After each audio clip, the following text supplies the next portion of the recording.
ಬೀಜಕಾಯಿ ಅಥವಾ ಹೆಬ್ಬಲಸು ಅನ್ನೋದು ಈ ಹಣ್ಣಿನ ಹೆಸರು. ಇದು ಕೆಜಿಗೆ 150 ರೂಪಾಯಿ ಕಾಸ್ಟ್ ಆಗುತ್ತೆ. ಸ್ವಲ್ಪ ಕಾಸ್ಟ್ಲಿನೇ.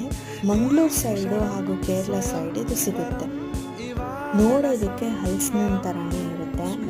Banana, Jack fruit, mango mix taste ಇದು. ಹಣ್ಣು ಲೈಟಾಗಿ ಹುಳಿ ಅಂತಲೇ ಅನ್ನಿಸ್ತು.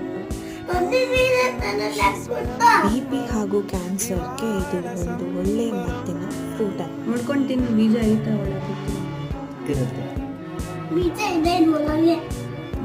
ತಿನ್ನುವ ಬೀಜ ಎಸಿ. ನೀವು ಈ ಫ್ರೂಟ್ನ ಟೇಸ್ಟ್ ಮಾಡಿದ್ದೀರಾ? ಕಮೆಂಟ್ ಸೆಕ್ಷನ್ನಲ್ಲಿ ತಿಳಿಸಿ. ಇನ್ನೂ ಮಾಡಿಲ್ಲ ಅಂದರೆ ಒಂದ್ಸಲಿ ಟೇಸ್ಟ್ ಮಾಡಿ. ಹನುಮಾನ್ ಇದೆ ತಿನ್ನೋದು. What?